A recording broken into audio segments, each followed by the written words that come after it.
is also a professor in the International Peace and Conflict Resolution Program at AU. American university کی مسلم student association اور international peace and conflict resolution program کے اساتذہ lecture کے شرکاء کو بین الاقوامی سطح پر امن قائم کرنے کے سلسلے میں اسلامی نظریات کے بارے میں بتانا چاہتے ہیں۔ ان کا کہنا ہے کہ مذاکرات سے لے کر معاہدوں تک امن کی حفاظت کے تمام طریقہ کار مختلف قرآنی آیات، تاریخی واقعات اور احادیث سے اخذ کیے جا سکتے ہیں۔ Basis for Islamic community's approach to international agreements and establishing peace.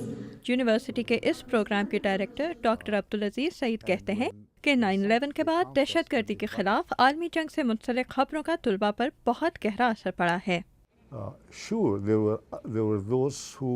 Campus پر بہت سے ایسے طلبہ ہیں جن کے ذہنوں میں اسلام کے بارے میں غلط تصورات ہیں، اور ایسے طلبہ بھی ہیں جنہیں اسلام کے بارے میں معلومات نہیں تھیں، تو کیمپس پر یقیناً کچھ عرصے تک ٹینشن برقرار رہی۔ لیکن طلبہ اسلام کے بارے میں جاننا بھی چاہتے ہیں، تو پریشانیوں کے باوجود لوگوں کا آپس میں مذاکرہ بھی شروع ہو گیا۔ تو طلباء عموماً اسلام کے کن پہلوؤں کے بارے میں سب سے زیادہ سوال کرتے ہیں؟ ڈاکٹر ابو نبر کہتے ہیں کہ لوگ تشدد اور دہشت گردی کے موضوعات پر اسلامی احکامات کے بارے میں جاننا چاہتے ہیں۔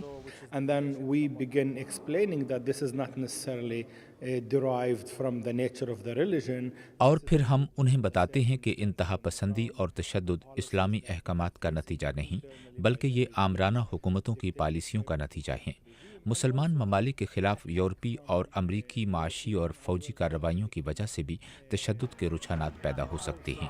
ان کارروائیوں میں دہشت گردی کے خلاف عالمی جنگ کو بھی شامل کیا جا سکتا ہے۔ In the Muslim country, particularly in the name of war against terrorism.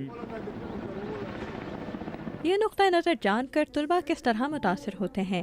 Professor عائشہ کرایفشی کہتی ہیں کہ مسلمان طلباء عموماً سب سے زیادہ حیران ہوتے ہیں۔ I think especially it surprises mostly the Muslims.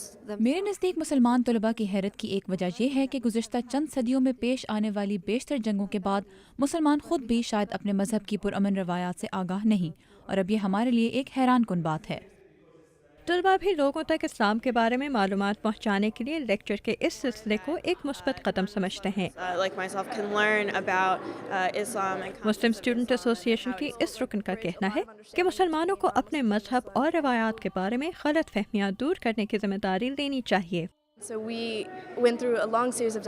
ایک میٹنگ کے دوران ہم نے ایک بہت لمبی گفتگو کے بعد یہ فیصلہ کیا کہ مسلمان ہونے کی حیثیت سے ہمیں اسلام کے بارے میں غلط فہمیاں دور کرنے کی کوشش کرنی چاہیے، اور لوگوں کو اپنے مذہب کے بارے میں درست معلومات دینی چاہیے۔ آخر ہم یہ کام نہیں کریں گے تو اور کون کرے گا؟ اس کے علاوہ یونیورسٹی کے بعض غیر مسلم طلباء کا کہنا ہے کہ اسلام کے بارے میں مزید معلومات حاصل کرنے کے لیے یہ ایک بہترین موقع ہے۔ یہاں پڑھتے ہوئے ہم اسلام کے پرامن نظریوں کے بارے میں سنتے رہتے ہیں، تو میرے لیے کوئی نئی بات نہیں، لیکن میں اس موضوع پر نئے نقطہ نظر ضرور سننا چاہتا تھا۔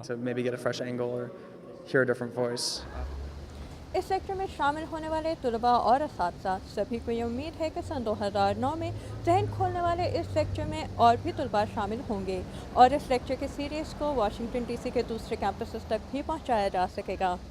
Amna Khan, Urdu VOA، Washington.